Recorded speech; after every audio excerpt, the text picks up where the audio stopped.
In the fall of 2022, my husband and I flew out to Washington to pack a car full of my grandma's heirlooms and drive it back to our home in Virginia. Along the way, we stopped at some famous American landmarks.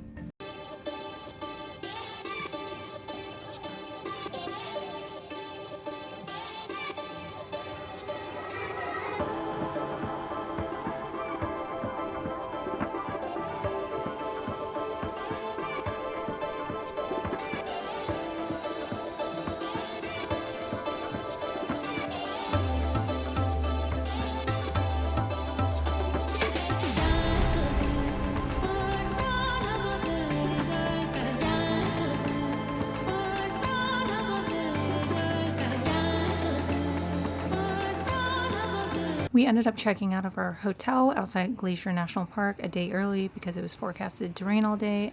Alright, goodbye. Circle our motels. So nobody was at the office, so we couldn't check out, so we just dropped the... They just turned left. So we just dropped the keys. Hopefully we won't get a $200. They got a free $200 out of me, so... Yeah. Let's make the U-turn here. Checked out a day early because, oh, look at this cute little, there's the closed up burger box. Cabin of some sort. So there's the hotel. $180 a night in the off season. We left a day early because it was raining. The weather was going to be really bad up, so we weren't going to do a hike.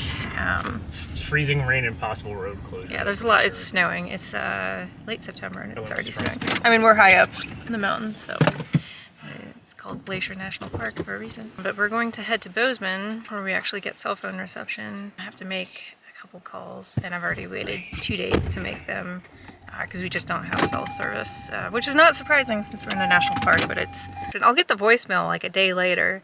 And we'll be up high in the mountains for about 5 minutes, and I'll see the voicemail, listen to the voicemail, and then, yeah, so that's how that works. But yeah, we're going to head to Bozeman and go to see museums. I think we might go to see a hot spring, but I'm not sure. Tomorrow we're leaving Montana, and we're driving to South Dakota to Mount Rushmore and then the Badlands. I haven't been to Montana since 1999. Went through here with my grandparents. Not much has changed. I'm sure South Dakota will be the same. They're definitely being bombarded with tourists, you know, during the pandemic and everything, and of course the rise of social media, Instagram, YouTube.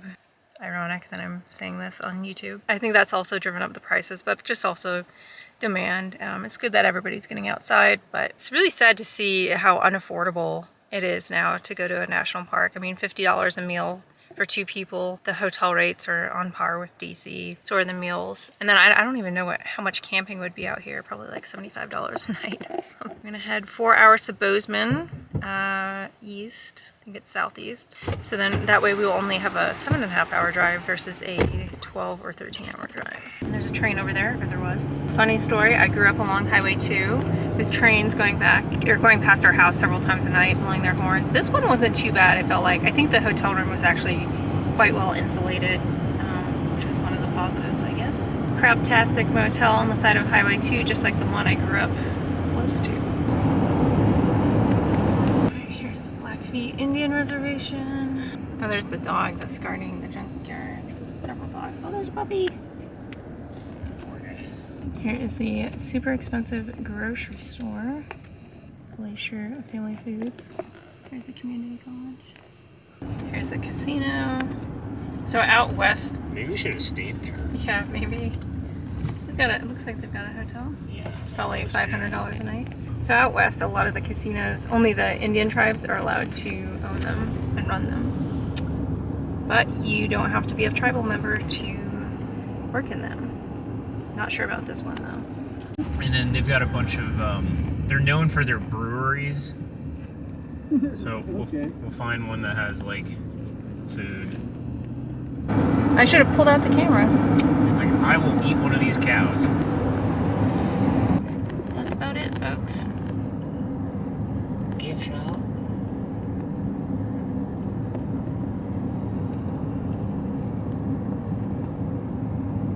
Had lunch. Is it open? Nope. Nope. Not even open. And that was it. There's a post office. Yay!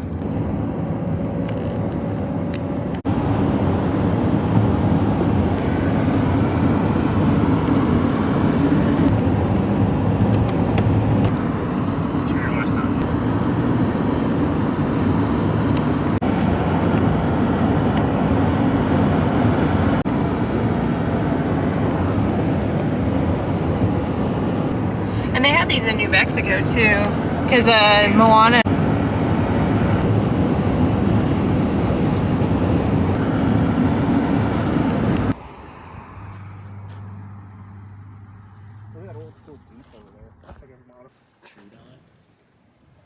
It's probably a dinosaur. Work here, so I was like, all set. And Montana's just really beautiful. So It's gorgeous. Like we did a couple days at Glacier, and now we're headed to Bozeman for just a day, and we're driving all the way back to DC. oh. Sure, thanks. Thanks.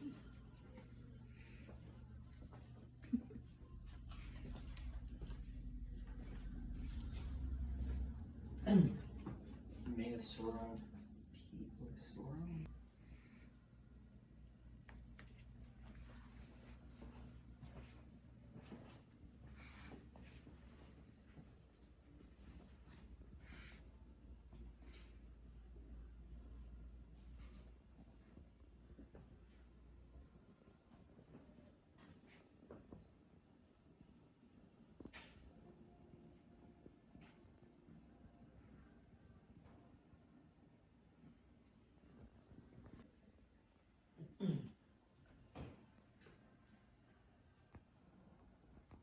Oh, this is cool. This is like an actual fossil they're working on right now. Oh, cool. Like exit. Look at this one.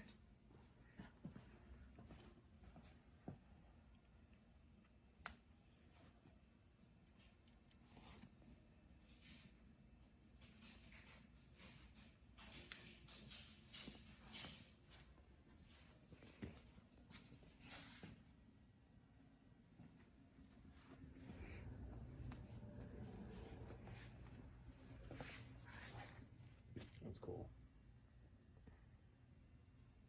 Chiseling out the eggs. Oh, that's so neat. I can't believe they have it out just like that. Oh, I do want the skull someday. Isn't that cool?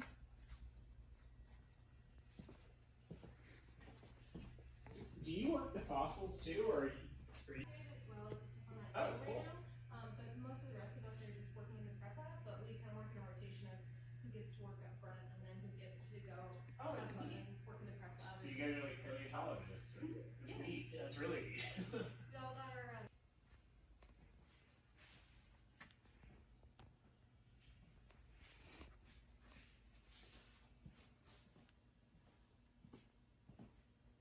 If you have any questions, you probably ask her. Yeah. She actually works on the stuff.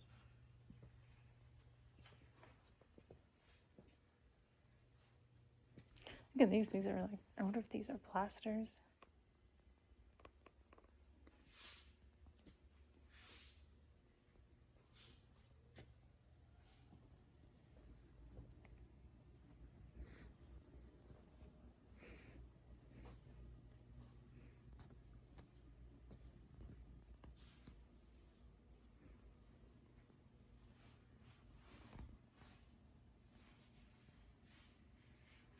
They're like the size of a grapefruit. Hmm.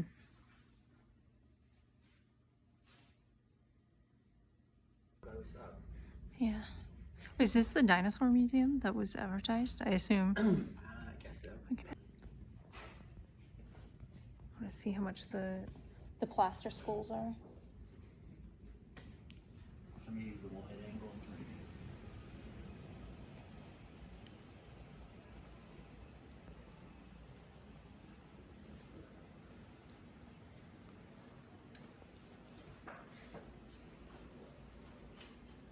There's like a real bathroom here too. Yeah, I'm gonna definitely use that.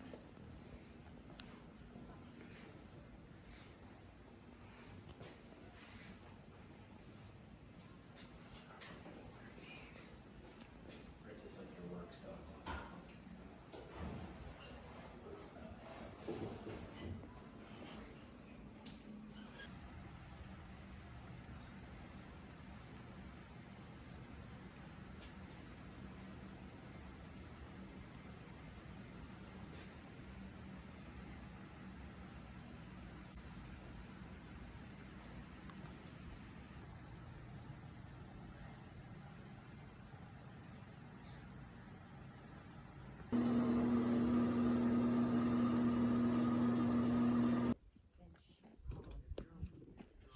thought the painting was kind of neat.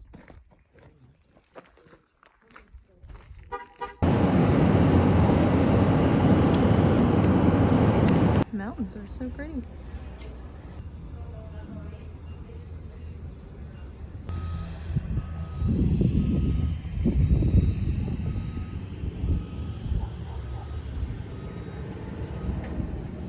When we reached Bozeman, we went to the Computer and Electronics Museum as well as the Museum of the Rockies, which had even more dinosaur fossils, so that was pretty cool.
After that, we went to a brewery where I had another huckleberry drink.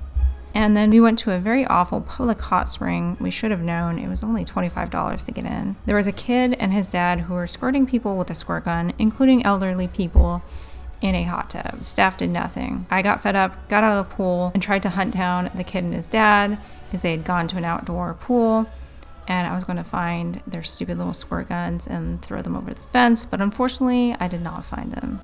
All right, these are cute. They're stupid looking.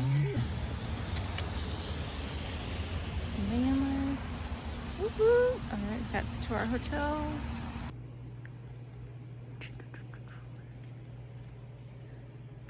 Oh, they've got skis. So this is a hotel room, much nicer than the last one.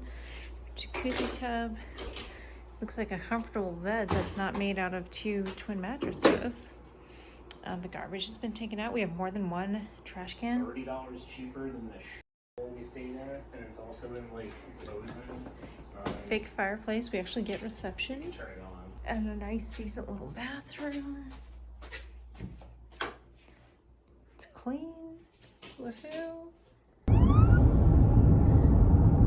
2 sets of my great-grandparents met in Montana. My grandmother's parents met in eastern Montana in the 1920s and married in Havre, don't know how to pronounce it. My great-grandma was the great-granddaughter of Robert and Artemisia Stewart, who brought the corner cabinet over the Oregon Trail, which I packed into the rental car and I'm bringing back to Virginia. Anyway, my great-grandma had moved from Washington State to Montana to be a school teacher. She was a member of the old Bush pioneer family. My great-grandfather had been farming there after being raised by his sister on a nearby homestead. His family was originally from Oregon, eastern Oregon. His family had lived in Alberta and sent him down to live with his childless older sister. And then my paternal grandfather's parents met at a ranch in Montana. My great-grandma was one of many children, I think over a dozen children.